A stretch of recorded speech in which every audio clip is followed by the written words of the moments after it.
எனக்கு மிகவும் நெருக்கமானவர், சமூகத்தை உருவாக்கினவர். உங்களுக்கு தெரியும், சஹாபாக்கள் எங்கேயோ இருந்தவர்களை பெரும் தலைவராக மாற்றியவர்.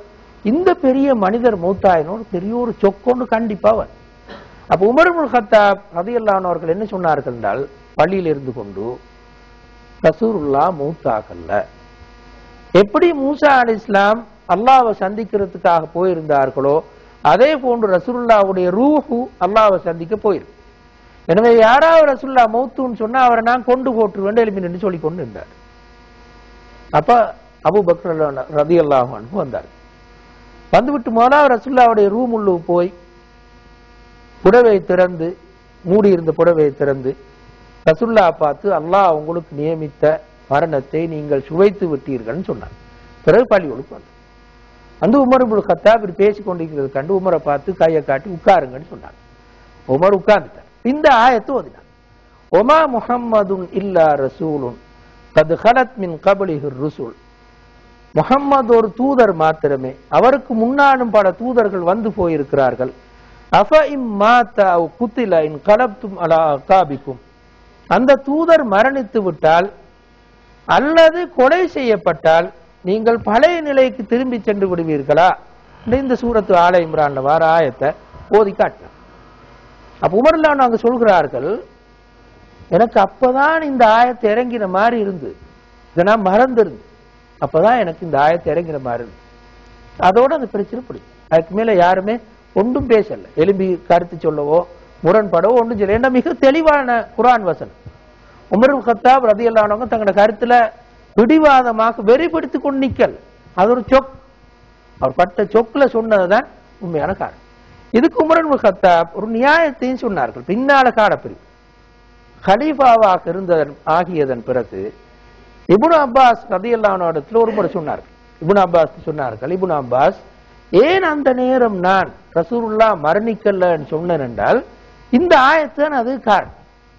وَكَذَلِكَ جَعَلْنَاكُمْ أُمَّةً وَسَطًا. உங்களை நாம் ஒரு நடுநிலையான சமூகமாக ஆக்கினோம். لِتَكُونُوا شُهَدَاءَ عَلَى النَّاسِ. மக்கள் மீது சான்று பகர்பவர்களாக நீங்கள் இருக்க வேண்டும் என்பதற்காக. وَيَكُونَ الرَّسُولُ عَلَيْكُمْ شَهِيدًا. தூதரும் உங்களுக்கு சான்று பகர்பவராக இருப்பார். இப்ப நான் நினைச்சேன் என்னண்டா, தூதர் சான்று பகர்வர்களாக இருக்கணுமாக இருந்தா மறும நாள் மட்டும் அவர் இருக்கும், சமூகம் இருக்கிற மாதிரி. நீங்க உம்மத்துன் வசத், நடுநிலையான சமூகம் எப்படி இருக்கணும், அடுத்த சமூகங்களுக்கு நீங்கள் சான்று பகர்வர்களாக இருக்கும். அப்போ மறும நாள் மட்டும் இந்த சமூகம் தொடர்ந்திக்கும், அடுத்த சமூகத்து சான்று பகர்வர்கள் சமூகமா இருக்கும். وَيَكُونَ الرَّسُولُ عَلَيْكُمْ شَهِيدًا. தூதரும் சான்று பகர்வர்களாக இருக்க வேண்டும். எனவே தூதரும் மறும நாள் மட்டும் இருக்கும் நான் நினைச்சிட்டேன். அதனாலதான் அப்படி சொன்னேன் உமர் இப்னு கத்தாப் இப்னு அப்பாஸ் பின்னால காலப்பிரிவுல சொன்னார்.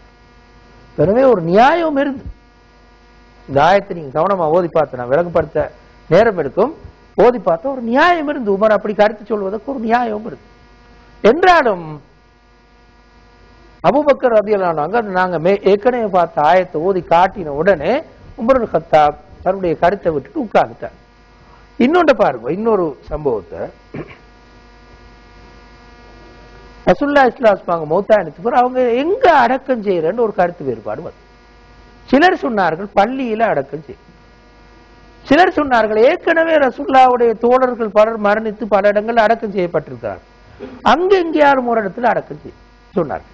அப்ப அபூபக்கர் ரலியல்லாஹு அன்ஹு அவர்கள் ஹதீஸை சொன்னார்கள், எந்த நபி மரணித்தாலும் அவர் இறந்த இடத்தில் தான் அடக்கம் செய்யப்பட்டார் என்று ரசூலுல்லாஹ் சொல்ல நான் கேட்டிருக்கிறேன் என்று அபூபக்கர் சொன்னார். கருத்து வேறுபாடு நீங்க.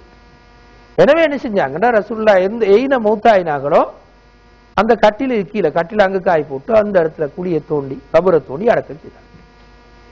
இந்த ஹதீஸை சொன்னது மட்டும்தான், யாருமே முன்னும் கருத்து சொன்னவர்கள் யாரும் எந்த கருத்துமே சொல்லல, அதோட முடிச்சு கொண்டார். இன்னொரு உதாரணத்தை பாருங்க.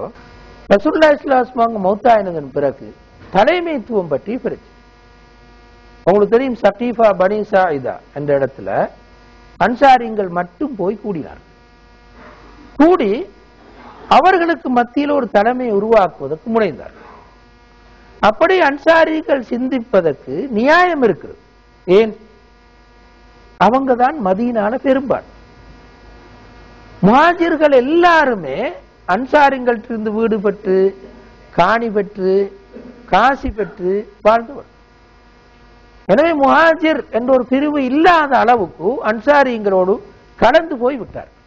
எனவே அன்சாரிகள் நினைத்தார்கள், எங்கட நாடு, நாங்க பெரும்பான்மையா இருக்கிற இடம்தான் மதீனா, எங்களோடு கடந்து போனவர்கள் தான் முஹாஜிர்கள், நாங்க இஸ்லாத்துக்கு நிறைய உதவிகள் செஞ்சிருக்கோம், எனவே எங்களுக்கு பக்கத்தில் இருந்துதான் தலைவர் ஒருவர் வர வேண்டும் என்று நினைத்தார். இதை கேள்விப்பட்டு அபூபக்கர் நாங்களும் உமரும் அப்துல்லா இப்னு ஜர்ராஹும் அபூ உபைதா இப்னு ஜர்ராஹும் அந்த இடத்துக்கு போனார். சகீஃபா பனி சாயிதா என்ற இடத்துக்கு போனார். போய் அப்ப அந்த நேரத்தில அன்சாரிங்கள ஒரு நபர் எழுப்பி பேசிக் கொண்டிருந்தார். இப்ப நான் சொன்ன விஷயங்கள் பேசிக்கொண்டிருந்தா அதை அப்படியே கேட்டுக்கொண்டு அபூபக்கர் அவங்க எழுப்பினார்கள். எழுப்பி சொன்னார்கள், அந்த அன்சாரி பேசிக்கொண்டிருந்த அன்சாரிங்களை பத்தி எவ்வளவு தூரம் சொன்னாரோ, நாங்க இஸ்லாத்துக்காக உழைத்தோம், பாடுபட்டோம், இதை செய்தோம், அது செய்தோம் சொன்னாரோ, அதை விட கூடுதலாக அபூபக்கர் சொன்னார். நீங்க செஞ்ச சேவையெல்லாம், அன்சாரிங்கள் செஞ்ச சேவையெல்லாம் மறக்க முடியாத பெருஞ்சேவைகள் சொல்லி அபூபக்கர் மிக விளக்கமா அவரையும் விட கூடுதலாக சொன்னார். சொல்லிவிட்டு இன்னொரு கருத்து சொன்னார், இதெல்லாம் நீங்க சொல்றதெல்லாம் உண்மை, தலைமைத்துவத்துக்கு வருவதற்கு உங்களுக்கு தகுதி எல்லாமே இருக்கிறது, ஆனா இந்த பிரச்சனையை மட்டும் யோசிப்பார். என்னண்டா, நடைமுறையில அரபிகள் குறைஷிகளுக்கு தான் கட்டுப்படுவார், அதுதான் பாரம்பரியமான ஒரு வரலாறு. வேறு யாரும் தலைமைக்கு வந்தால் இந்த முழு குறைஷி, இந்த முழு அரபு சமூகத்தை ஆளுவது கஷ்டம். மதீனா மட்டுமா இருந்தால் எங்களுக்கு பிரச்சனை இல்லை, இங்க தலைமைத்துவத்துக்கு வந்தா நாங்கெல்லாம் பேசாம இருப்போம், எங்களுக்கு பிரச்சனை. ஆளப்போது மதீனாவை மட்டுமல்ல, முழு அரபு தீபாட்பம். எனவே முழு அரபு தீபாட்பத்துக்கும் குறைஷிகள் தான் கட்டுப்படுவார். எனவேதான் நான் சொல்றேன், குறைஷிகள்ல யாரும் ஆட்சி செஞ்சா நல்லம், இந்த அபூ உபைதா இப்னு ஜர்ராஹ் இருக்கிறாரு அல்லது உமர் இப்னு கத்தாப், ரெண்டு பேர் ஒரு ஆளுக்கு வயசு சொன்னார்கள்.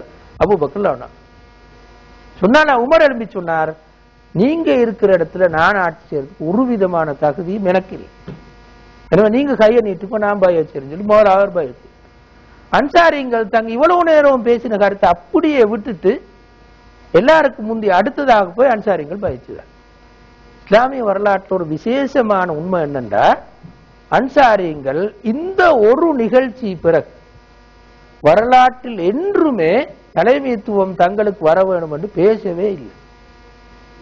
அவர்கள யாருமே கலீஃபாவாக வரவும், அப்பாசியாக்கள காலத்திற்கு உமையாக்கள காலத்திற்கு எந்த அன்சாரியும் கலீஃபாவாக, இது ஒரு முறை தான் பேசினார்கள், அதோடு விட்டார். அது எதை காட்டுது, மிக தூய்மையாத்தான் பேசும்போது மிகவும் தூய்மையாத்தான் அவர்கள் பேசினார்கள். அவரோட கருத்து பிளேண்டு அபூபக்கர் அவங்க அழகா எடுத்து காட்டினத்தோடு உட்கார்ந்தார்கள். அது பிறகு எலும்பவே இல்லை, எங்களுக்கு கலீஃபா பதவி வேணும்னு சொல்லி எலும்பவே இல்லை. எனவே இவ்வாறு நாங்கள் என்ன பார்க்கிறோம் என்றால், சஹாபாக்குடைய காலத்தின் கருத்து வேறுபாடுகள் மிகவும் லேசா தீர்ந்து போறதை பார்க்கிறோம். என்ன காரணம், அங்க பொறாம போட்டி குழப்பம் ஒன்றும் அவங்கள்ட்ட மனசுளுக்கு இருக்க, எல்லாருமே சத்தியத்தை தேடினார்கள், கருத்து வேறுபாடு இயல்பானது என்று விளங்கினார்கள், எனவே லேசாக தீர்த்து விட்டார். இதே போன்றுதான் ஜக்காத்தை தர மறுத்தவர்களோடு போராட எடுத்த முடிவு. பொய் நபிமார்கள் தோன்றினார்கள் ரசூலுல்லாஹி ஸல்லல்லாஹு அலைஹி வஸல்லம் காலத்துக்கு பிறகு அபூபக்கருடைய காலப்பிரிவுல, அவங்களோடு போராடுவதற்கு எல்லா சஹாபாக்களும் உடன்பட்டார்கள். ஆனால் ஜக்காத்தை தர மறுத்தவர்களோடு போராட வேண்டும் என்று அபூபக்கர் சொன்ன போது உமரே அதை எதிர்த்தார். அவர் சொன்ன, எப்படி போராடுறது, அவங்க தொழுகிறேன்னு சொல்றாங்க, லா இலாஹ இல்லல்லாஹ்னு கலிமா சொல்லியிருக்கிறாங்க, எப்படி போராடலாம்?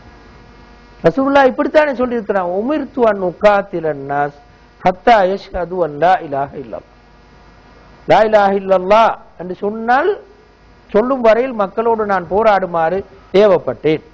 அப்படி அவர்கள் சொல்லிவிட்டால் அசிமு மின்னி மாலகும் ஒதிமா, அப்படி அவர்கள் சொல்லிவிட்டால் அவங்களோட செல்வம் அவங்களோட உயிர் இதுக்கு நான் பாதுகாப்பு கொடுப்பேன் ரசூலுல்லாஹ்வே சொல்லியிருக்க, எப்படி போராடிலும் என்று அபூபக்கர் அவங்களோட Umar ibn Khattab வாதாடினார். Umar ibn Khattab Abu Bakr அவர்கள் அதை ஏற்றுக்கொள்ளவில்லை. பல ஆதாரங்களை சொல்லி வாதாடியதன் காரணமாக அபூபக்கர் நாங்கள் சொன்னது உண்மை என்று கண்டு ஏனைய சஹாபாக்கள் எல்லாரும் அதை ஒத்துக்கொண்டு அபூபக்கருக்கு பின்னால நின்று போராடினார்கள் சொல்லி வரலாறு சொல்லு. எனவே இந்த பிரச்சனையின் சஹாபாக்கள் ஒரு கொஞ்ச நேர டிஸ்கஷனோட முடித்துக் கொண்டார்கள் என்றதை நாங்க சஹாபாக்கள் வரலாற்றில் காட்டுறோம். எனவே இன்னும் நிறைய சஹாபாக்களுடைய வரலாறு அவர்களோட வரலாற்று சொல்லப்படுற பல உண்மைகள் நாங்கள் சொல்ல இயலுமாக இருந்தாலும் நேரம் போயிரும் என்றனால விடுவோம். சஹாபாக்கள் உதாரணமாக ஜமல் யுத்தத்தில் சந்திச்சு ஆயுதம் எடுத்து சந்தித்தோம். சிஃபீன் யுத்தத்தில் ஆயுதம் எடுத்து சந்தித்தும் அந்த ஒற்றுமை அல்லது சகோதரத்துவ மனப்பாங்க அவங்கள்ட்ட இருந்து நீங்கள் அப்ப கூட இல்லாம போல்.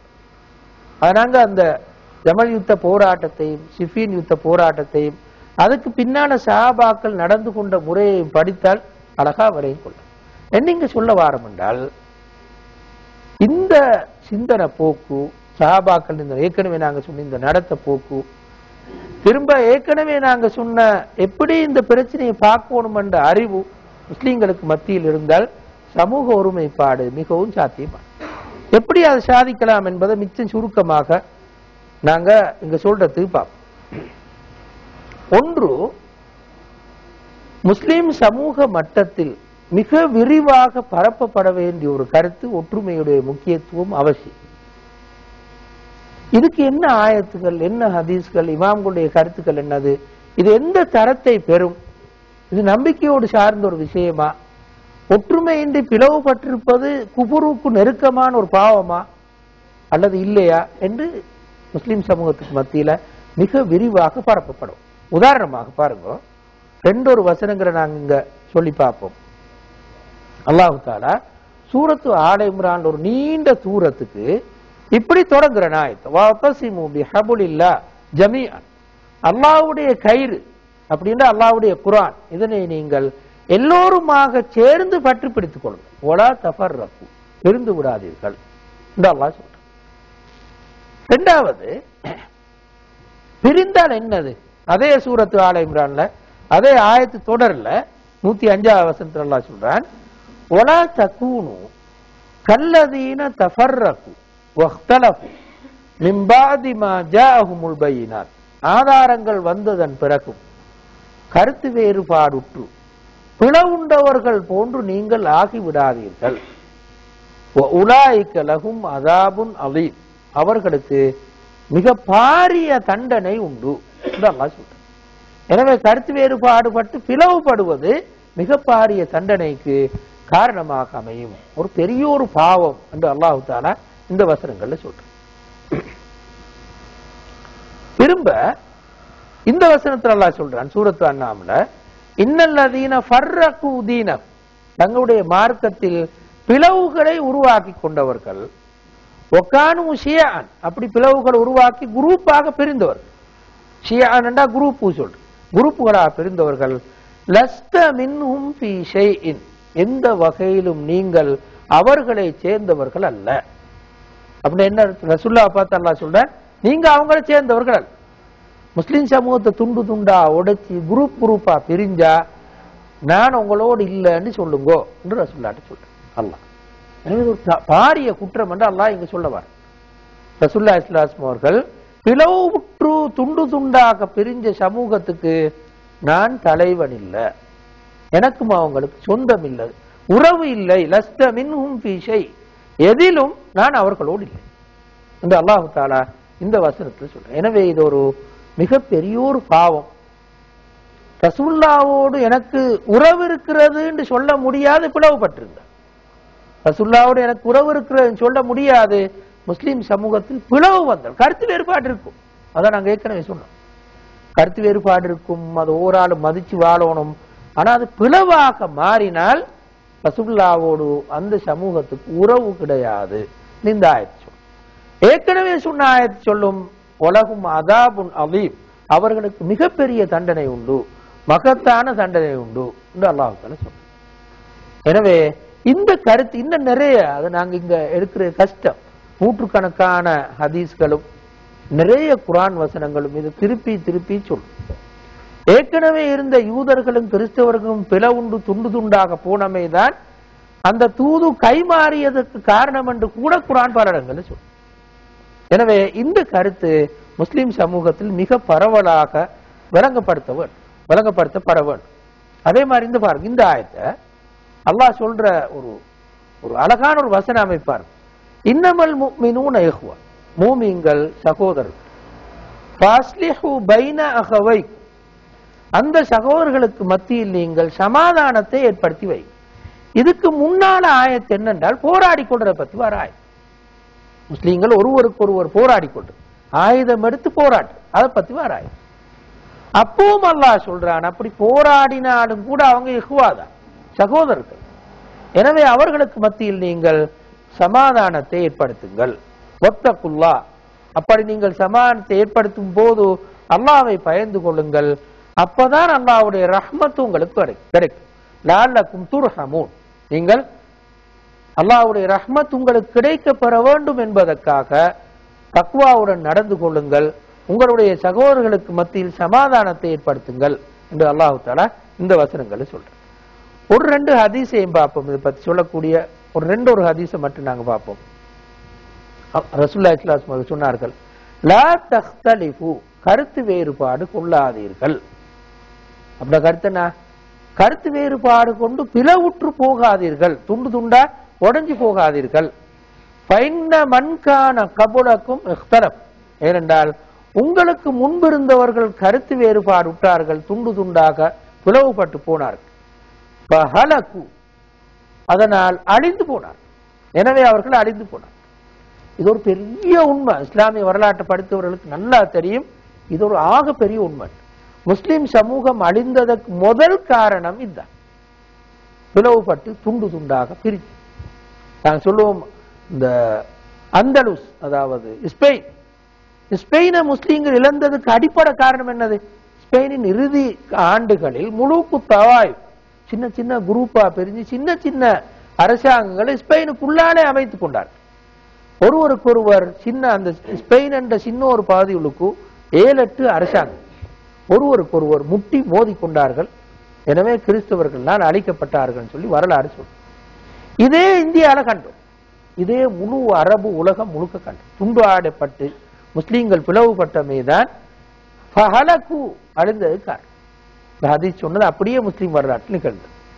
இன்னொரு ஹதீஸ் பாருங்க, அல் முஸ்லிமு அஹுல் முஸ்லிம், ஒரு முஸ்லிம் அடுத்த முஸ்லிமின் சகோதரர். லா யஹ்துலுஹு, அவனை ஒருபோதும் கைவிட மாட்டான். வலா யஹ்பிருஹு, அவனை இழிவுபடுத்த மாட்டான், இழிவாக பார்க்க மாட்டான். பிஹஸபி இம்ரஇம் மின ஷர், ஒரு மனிதனுக்கு தீங்கு செய்வதற்கு போதும், தீமை செய்யறதுக்கு போதும், அன் யஹ்பிர அஹாஹுல் முஸ்லிம், தன்னுடைய சகோதர முஸ்லிமை இழிவாக காண்பது. தன்னுடைய சகோதர முஸ்லிமை இழிவாக காண்பது போதும் தீமைன்னு சொல்றது, அது போதும். அவ்வளவு இருந்தால் அவன் தீமை செய்யறதுக்கு போதும் என்று ரசூலுல்லாஹி ஸல்லல்லாஹு அலைஹி வஸல்லம் சொன்னார். இப்படி நூற்றுக்கணக்கான ஹதீஸ்களை ஒற்றுமை சம்பந்தமாக நாங்க பார்க்கணும். அதுக்கு 2 உதாரணங்களை மட்டும்தான் நாங்க இங்க சொன்னோம். அடுத்த விஷயம், அடுத்ததாக நாங்க என்ன செய்யணும்? முதலாவது இந்த விஷயம், அத ஒற்றுமை எவ்வளவு தூரம் பாரதூரமான ஒரு விஷயம். ஒற்றுமை இன்மை எப்படி ஷிர்க்குக்கு அடுத்த பெரும் பாவம், இந்த கருத்து முஸ்லிம் சமூகத்தில் பரவலாக கொடுக்கப்பட வேண்டும். 2வது விஷயம் என்னென்றா, காணப்படும் பல சிந்தனை பிரிவுகள் பற்றி அறிவை கொடுப்பதும், என்ன நிலைப்பாட்டு எடுக்கணும் அவைகளை பொறுத்தவரையில இந்த அறிவை கொடுப்போம். அதாவது மதுஹபுகள்டா என்னது, சட்ட மதுஹபுகள் சொன்னா என்னது, அவற்றிடையே இருக்கிற கருத்து வேறுபாட்டை நாங்க எப்படி பார்க்க பழகணும்.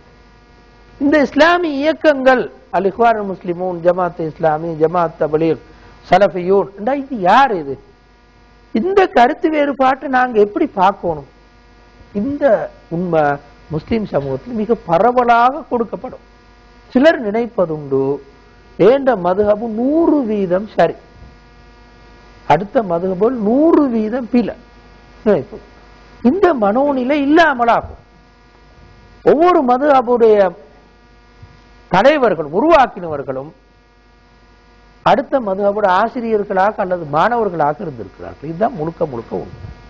எனவே இந்த கருத்து வேறுபாடுகள் மிகவும் சிம்பிளான, சாதாரணமான, பொருட்படுத்த முடியாத கருத்து வேறுபாடுகள் என்ற உண்மையை விளங்கும். அதே மாதிரி முஸ்லிம் சமூகத்தில் இஸ்லாமிய இயக்கங்கள் ஒரே இலக்க அடிப்படையாக கொண்டு வேறு வழிகளில் போகின்ற டீம் ஒர்க் தானே தவிர வேறு ஒன்று பண்ண. அது வெறுமனே ஒரு டீம் ஒர்க். ஒரு பெரிய ஒரு சாதனையை செய்ய ஒருமாக்கு இருந்தால் தனி நபர்களால செய்யல. ஒரு குரூப்பா இருந்தால் செய்யும், அதுதானே தவிர வேற ஒன்று. அவங்க செய்யக்கூடிய பைஅத்து அந்த வேலைக்கான பைஅத்து தான். நான் முஸ்லிம் சமூகத்தை கட்டி எழுப்புவேன், அதற்காக உங்களோட பாடுபடுறேன், ஒரு இஸ்லாமிய அரசாங்கத்தை உருவாக்குகிறேன், அதற்காக நான் உங்களோட பாடுபடுறேன்னு சொல்ற உறுதிமொழி தானே தவிர அந்த பைஅத்து ஹலீஃபாக்கு கொடுக்கிற பைஅத்தே அல்ல என்ற உண்மையை கண்டிப்பா நாங்க விலகிக் கொள்வோம்.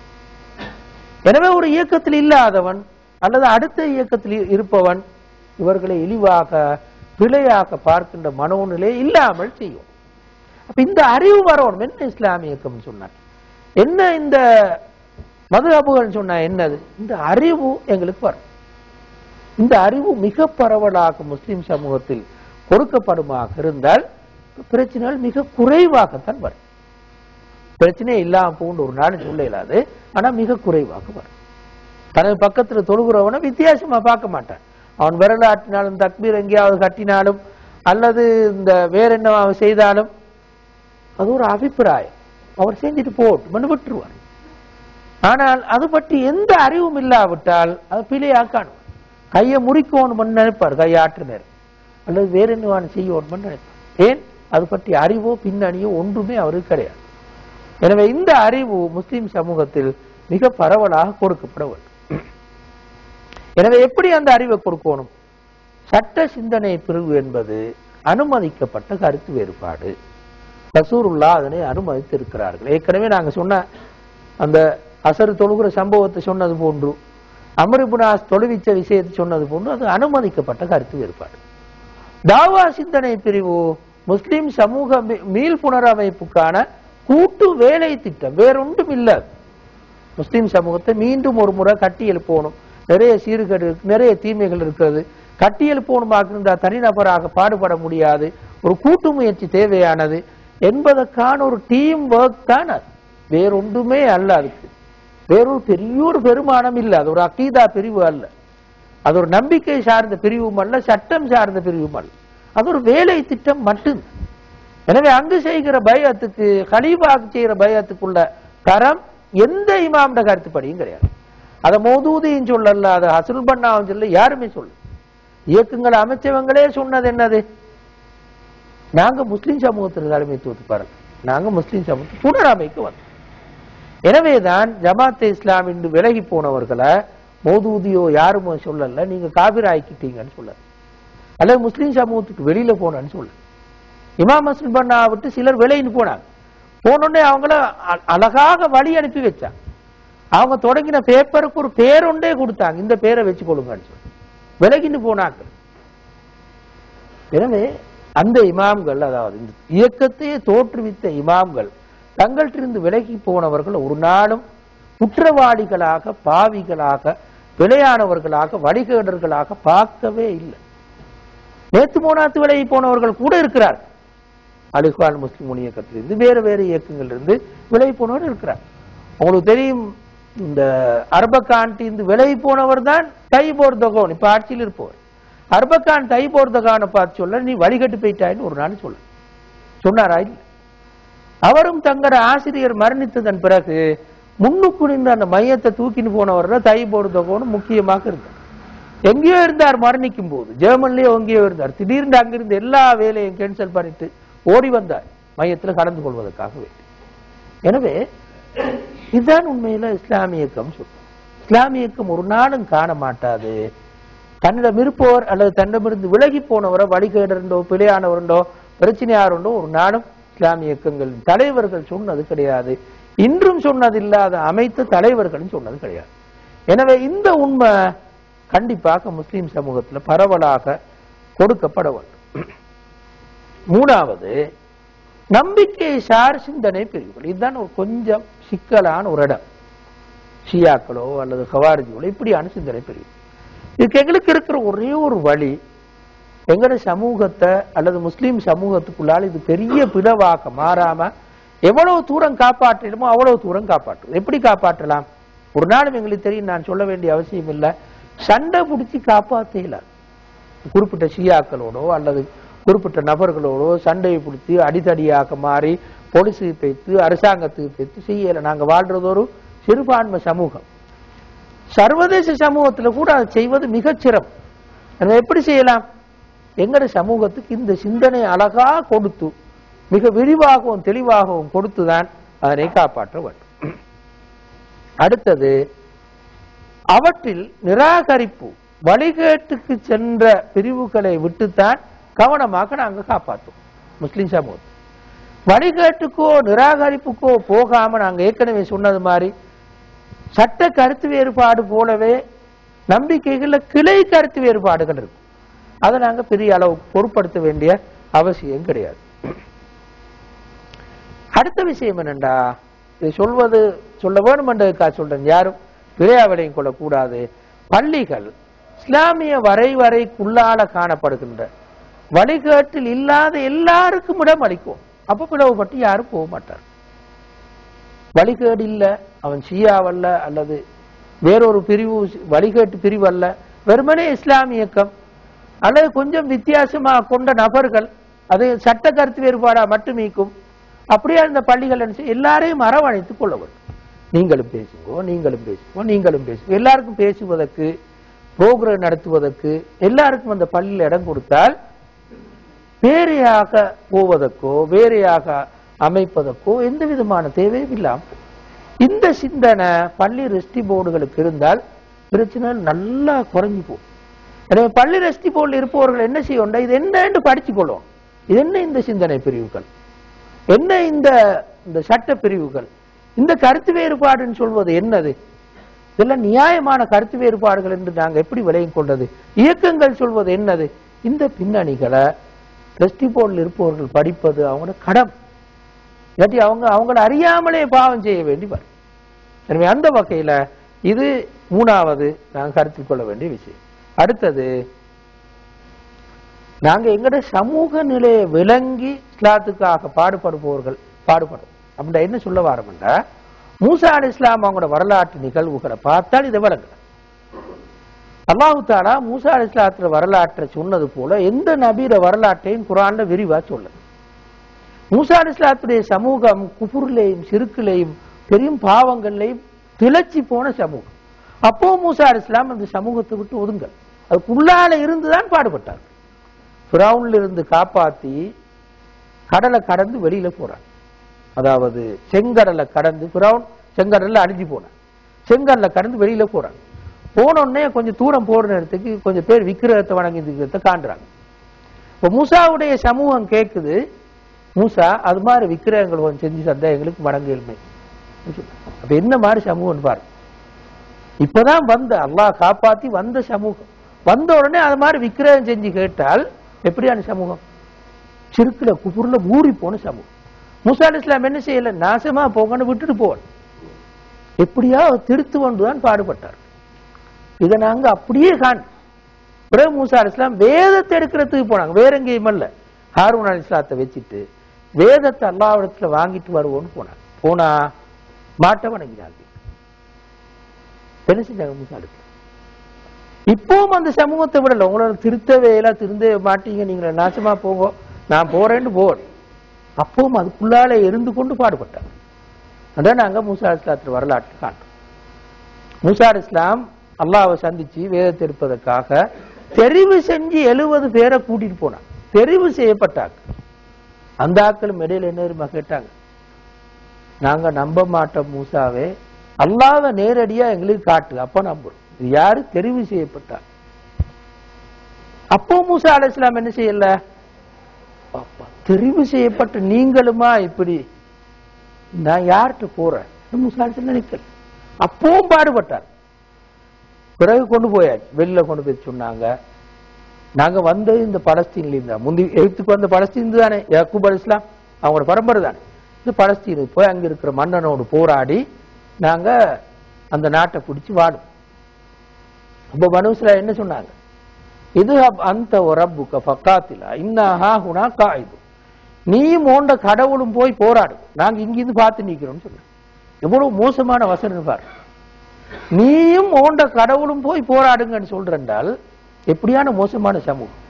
போராட்டத்துக்கு இன்னா ஹாஹுனா காயிது, இங்கிருந்து நாங்க பார்த்து நிக்கிறோம், எங்களுக்கு ஏன்னா வர, இது அழகா சொல்லு மூசா, இப்படித்தான் போராடலாம், சரியான சக்தி உள்ளாக்கள், எங்களை கொஞ்சம் அனுமதி, இங்க இருக்கிறோம், பிறகு போராடு இப்படி சொல்லலாம் தானே.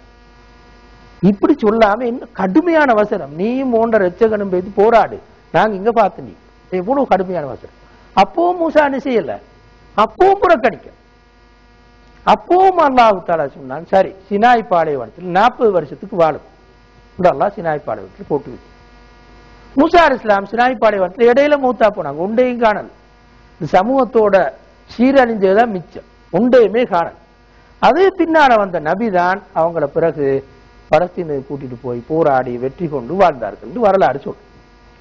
மூசா அலைஹிஸ்ஸலாம் அவ்வளவு மோசமான சமூகத்தோடும் போராடி போராடி போராடி போராடி வாழ்ந்தார் என்றதை நாங்க காண்றோம். இதே கருத்தை இஸ்லாமிய சீர்திருத்தத்துக்குள்ளால வாராக்கள், சமூகத்தை திருத்தணும் மாற்றணும் சொல்றாக்கள், இந்த கருத்தை கவனத்தில் கொள்ளும். அல்லாஹ் ஒரு நாள் மூசா அலைஹிஸ்ஸலாத்து வரலாறு சும்மா சொன்னது, கதைக்கா சொன்னான், சும்மா வாய்ச்சி கொள்ளுங்க நன்மை கிடைக்கும் அதுக்கா சொன்னான். இல்ல, எங்களுக்கும் நிறைய படிப்பினைகள் இருக்க போய்த்தான் அது அப்படியே சொன்னான். எங்களுடைய சமூகமும் யூதர்களை மாறி மோசம் இல்லாவிட்டாலும் பாரம்பரியமாக தீமைகளை சுமந்துட்டே வந்திருக்கு. மதுஹபுக்கு எத்தனை வருஷம்?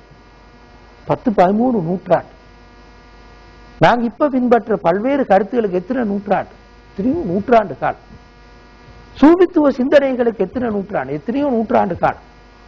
அந்த பாரம்பரியம் அப்படியே தொடர்ந்து வருகிறது. இத ஒரு நாளையில கிள்ளி எரிஞ்சிரியல் நினைக்கிறது சும்மா அநியாயம். அடுத்த ஆழமரமாக விழுது விட்டு பறந்து போயிட்டு இந்த தீமைகள், இந்த சிந்தனைகள், இந்த பழக்க வழக்கங்கள் ஆழமரமாகி விழுது விட்டு வேறு விட்டு பறந்து போயிட்டு அதை வெட்டி களைந்து எடுப்பதாக இருந்தால் கவனமாகத்தான் களையும். எனவே இந்த மூசா அலைஹிஸ்ஸலாமுடைய பொறுமை கண்டிப்பாக அந்த இஸ்லாமிய சீர்திருத்தத்தில் ஈடுபடுபவர்களுக்கு இருக்க வேண்டும். மூசா அலைஹிஸ்ஸலாத்து வரலாறு அதுக்கு ஒரு பெரிய ஒரு உதாரணமாக. எனவே இந்த வகையில தான் முஸ்லிம் சமூகம் நிலை பற்றி நன்கு விளங்கி அந்த பின்னணியில நாங்கள் உழைப்பதுதான் இதற்கான அடுத்த முக்கியமான வழி. எங்களுக்கு தெரியும், இப்போ ஒரு 10 வருஷத்துக்கு முந்தி இருந்த அல்லது 25 வருஷத்துக்கு முந்தி இருந்த முஸ்லிம் சமூகத்தை இன்றைக்கு இருக்கிற முஸ்லிம் சமூகத்தை நாங்க பார்த்தா மாற்றம் உண்டு விளங்கும். ஒரு காலம் இருந்தது, தொப்பி போடாம பள்ளியில தொலைல தொழுதா அடி வாங்க வேண்டி வரும். இப்ப அது ஒரு பிரச்சனையாக யாருமே பார்க்கறதே இல்லை. சில பள்ளிகளை சில நேரம் போட்டிக்கு தொப்பியை போட்டு தொழுங்கோட்டும், ஆனா போடாம தொழுத ஒன்னும் சொல்ல மாட்டான். அது ஒரு பிரச்சனையாக சண்டையாக உண்டாவும் வராது. ஒரு காலம் அப்படியல் அது ஒரு பெரிய பிரச்சனையாக போயிடும். இப்படி நிறைய கருத்து சிந்தனைகள் முஸ்லிம் சமூகம் பரவலாக ஒரு 20 வருஷத்துக்கு முந்தி இருந்தது